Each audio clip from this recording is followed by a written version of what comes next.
Surfing has always been a fascinating sport. Now Instinct Solar can record surf activities. First, when you get a Instinct Solar, press the upper right button to find the surf app. Select Surf app. Then wait for the GPS ticked icon to appear. Press the Start button on the upper right side. Now you can start surfing. When you finish surfing, press the Start button again to end the activity. Select Save.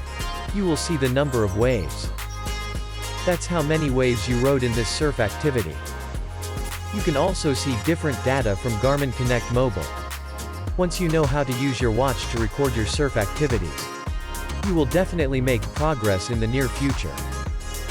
Now let's go surfing. For more help, please visit support.garmin.com.